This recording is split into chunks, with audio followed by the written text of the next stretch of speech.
I grew up like not in Chicago. Technically, I'm from like the suburbs outside of Chicago. I always say Chicago though, because none of you guys know where I'm from. From a little white suburb called Bartlett. And here's how white my suburb is, okay? Like they opened up a KFC 3 weeks ago, and it went out of business 2 weeks ago.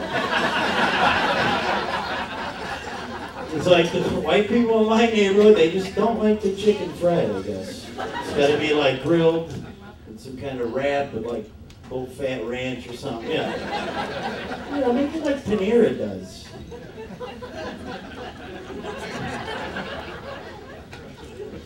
It was rough getting up here. I had to get a ride with a buddy. Usually I drive myself to these things, but I don't have a car anymore. It was stolen. Or as the bank likes to call it, repossessed, whatever the hell that is. Kind of caught me off guard. It's like, where is my car? I'm going to be late for work. Great. Someone stole my car right from the driveway. Then I'm like, wait a minute. What was I on those payments, man? So I called the bank, you know, see what's up. This lady answers the phone. I'm like, yeah, you guys stole my car, and I just want to know how to get it back. She's like, well, sir, we didn't steal it. We took it. See, you were 90 days late on your car payment, and since we own it, we had to take it back. And I was like, whoa, whoa, whoa, let's back up a second here. What do you mean you own it? Yeah, it's a 5-year loan. I made 4 years of payments. I own some of this thing, you know. Actually, I own most of it. And if you claim to own it, then why don't you ever put any goddamn gas in it? Like chip in, maybe give it an oil change once in a while, I don't know.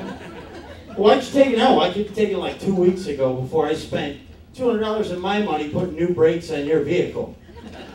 Can I have my brakes back? I own those. The receipt's right in the glove box. Go ahead, look. It's right next to my $800 in parking tickets, which you now own. So good luck with that. She's like, it doesn't work that way. I'm like, well, what about all the other stuff in my car? You know, like my bowling ball, I got my iPod in there. You guys own that too? How do I get that back? She's like, well, sir, you can come down anytime, Monday through Friday, between 9 and 5, and get your belongings. And I'm like, oh, that's great. Well, that's nice to let me do that. But how the hell am I going to do that, lady? I don't have a goddamn car. You know what she tells me? Well, why don't you walk? I'm sure you could use the exercise. I'm like, are you kidding me? I just got my car repoed. You're going to kick a man when he's down? I'm like, why would you say that? I asked her. I was like, honestly, just tell me why you'd say something like that. Here's what she comes back with. Well, sir, with all due respect, every time you talk in the phone, it sounds kind of fat. I was like, touche. Just keep this stupid So now I'm like taking the train and stuff. I go to Chicago all the time, do like comedy shows and stuff. And like I grew up in the city, so I like going down. I always see stuff like I grew up seeing. So it's not real. I'm not familiar with it. Like in Chicago, there's a lot of bums. They're like everywhere. And there's also a lot of Mexicans in Chicago. They're like all over the place. But one thing I've never ever seen in my entire life are Mexican bums. You know? Any city. What's your typical bums? Like a black guy, a white guy, a war vet, some dude with no legs, but he's got an awesome wheelchair, some nice throat. Never Mexican though. That's why I don't give bums change, because of Mexicans. I just figure, like, if a Mexican immigrant who speaks no English can swim across the Rio Grande safely, then do a couple spin moves and like Devin Hester right past fucking Border Patrol, make it all the way up to Chicago, and somehow manage to find like 4 jobs.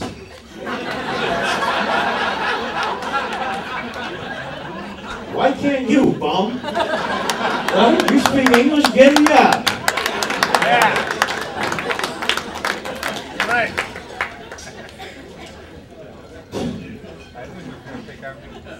Kind of. Bums don't really speak English, so do they? Right? They speak like gibberish bum talk or whatever. They're just like, map, map, change, man. Not you. Like, what? Excuse me? Let me see. What do you got in that cup? Oh, you got nothing? Oh, that's way more than I got. It's like bank with Bank of America. Right now I'm like negative $42. I don't know how it happened. Fees everywhere. I shouldn't really make fun of bums though, because I actually was a bum for like a day. I got evicted from my place. One of those landlords, you know, like when he says rent's due, I guess he means it. So now I'm 30 years old living at home with my parents. You know what really sucks about being 30 years old living at home with your parents, guys? Not much, really. It's pretty awesome. I'm not gonna lie. It's like free food, free internet. It's wireless too. I'm like, awesome. Now I can actually go on Facebook. I haven't been on there in like months. People are like, you even on this thing? You never respond. I don't respond. I don't like Facebook. Like, I can tell a lot that people haven't changed, you know, on Facebook. Like friends I had in high school that were jerks then, I can still tell that they're douchebags now. There's one guy in particular, real jag-off in high school. His status update was how cool his night was. But he wrote it like one of those MasterCard parody commercials, you know, those priceless ones. So it started out with Armani suit, $1,200. Limo ride to the city, $400. Bottle service at the club, $200. Taking the finest female from the club back home to my loft and getting a BJ. And he emphatically wrote, priceless, ... How was your night? So I read this, I'm like, I got no shame, I'm going to comment. So I put down, pair of Wrangler jeans from Walmart that don't really fit right, $15.99. Train ride to the city because I don't have a goddamn car, $5. Can of PBR at a shitty bar, $2.50. Taking the train back home to my parents' house and giving myself an HJ. Pathetic. Screw you. Hey, you guys ready to get the show rolling or what? We got a special treat for you. We have a guest